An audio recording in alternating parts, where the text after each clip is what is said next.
Bismillahirrahmanirrahim. Assalamualaikum warahmatullahi wabarakatuh. Nama saya Muhammad Haidar dari Prodi Teknik Elektro. Di sini saya akan menjelaskan tentang materi ibadah maliyah. Apa itu ibadah maliyah?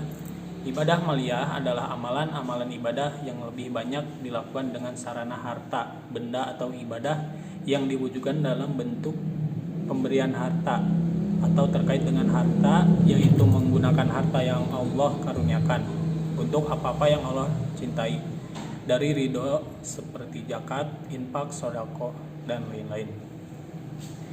Ibadah harta atau ibadah maliyah merupakan investasi amal yang tidak akan berhenti pahalanya walaupun yang bersangkutan sudah meninggal dunia, yang dikenal dengan amal jariah. Harta yang dititipkan kepada manusia harus dijadikan sebagai bekal kepada Allah Subhanahu wa taala. Banyak harta harus mendorong seseorang untuk lebih banyak beribadah kepadanya. Harta yang dijadikan sebagai bekal dan sarana ibadah berarti harta yang bermanfaat dan akan membuahkan berkah kepada harta dan kehidupan yang bersangkutan. Hanya ada dua hukum dalam ibadah maliyah ini, yaitu wajib dan sunnah. Menurut para ulama, wajib adalah sesuatu yang diganjar jika mengamalkannya dan disanksi jika meninggalkannya. Sedangkan sunnah adalah sesuatu yang diganjar jika mengamalkannya dan tidak disanksi jika meninggalkannya. Lanjut, ada macam-macam ibadah maliyah. Yang pertama ada zakat. Menurut istilah sedekah adalah sesuatu yang diberikan untuk mendekatkan diri kepada Allah Subhanahu wa taala. Seluruh kebaikan itu sedekah. Rasulullah Shallallahu alaihi wasallam bersabda, setiap kebaikan itu bernilai sedekah. Hadis riwayat Bukhari. Wajah sumringah itu sedekah juga. Dalam hadis yang lain Rasulullah bersabda, janganlah kamu menyepelekan kebaikan sedikit pun walaupun kamu bertemu saudaramu dengan wajah sumringah. Hadis riwayat Bukhari.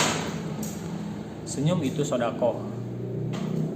Senyumanmu terhadap wajah saudaramu bernilai sedekah untukmu. Hadis riwayat Ibnu Hibban.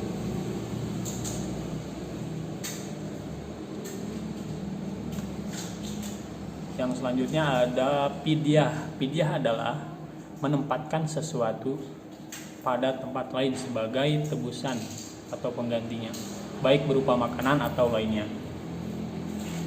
Syarat yang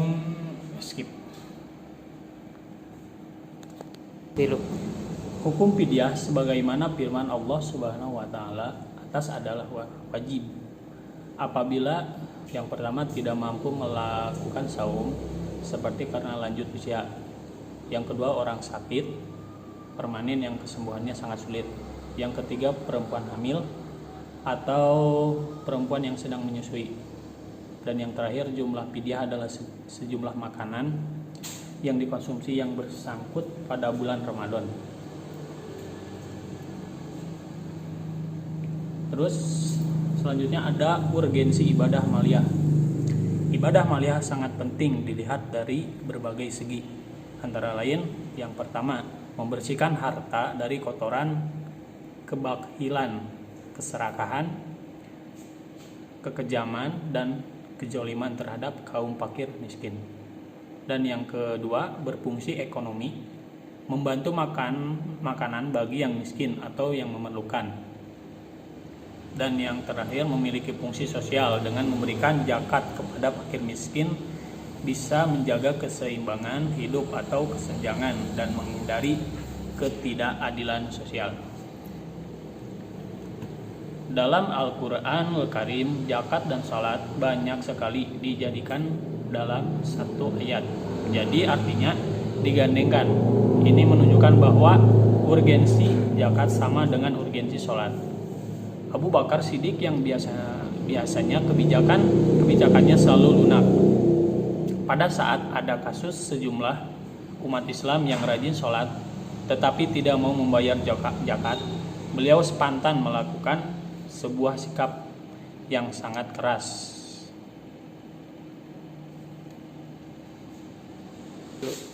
Mungkin karena kebijakan ini dan sikap Abu Bakar yang begitu tegas, mereka segera membayar zakat. Perintah itu ditunjukkan kepada para penguasa muslim untuk turut campur supaya memerintahkan kepada umat Islam yang wajib mengeluarkan zakat. Allah Subhanahu wa taala berfirman dalam sebuah hadis qudsi, unfik, infakkan hartamu, keluarkan zakatmu, Allah yang akan menggantinya. Barang siapa yang membuka keran rezeki untuk kepentingan agama dan kemanusiaan, Allah akan membuka keran rezeki yang lebih besar.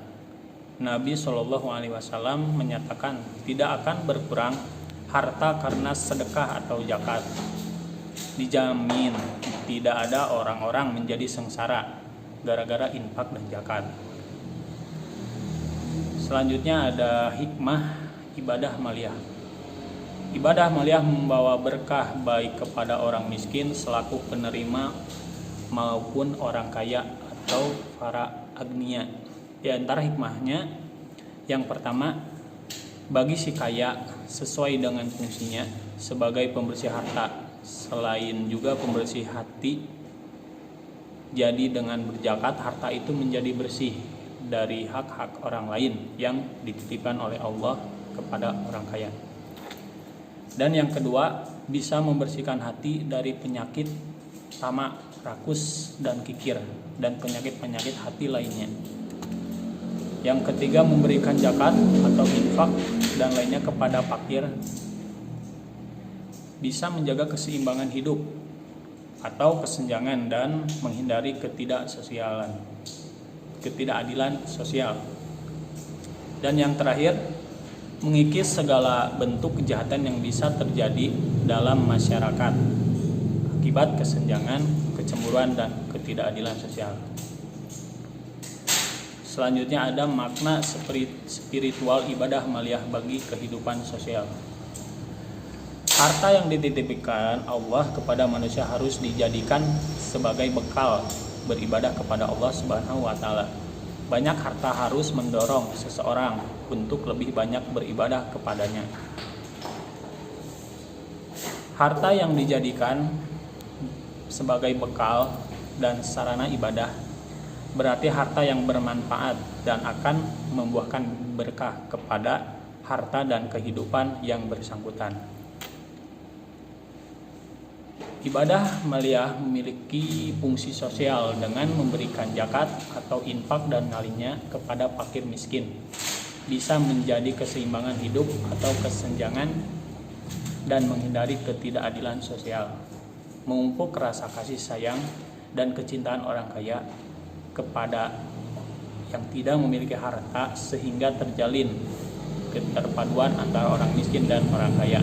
Karena kalau telah terjadi keterpaduan di antara keduanya, mudah-mudahan bisa mengantisipasi dan akan mengikis segala bentuk kejahatan yang bisa terjadi dalam masyarakat akibat kesenjangan dan ketidakadilan sosial. Mungkin hanya ini yang bisa saya jelaskan. Kurang lebihnya mohon dimaafkan. Wabillahi taufiq wal hidayah. Wassalamualaikum warahmatullahi wabarakatuh.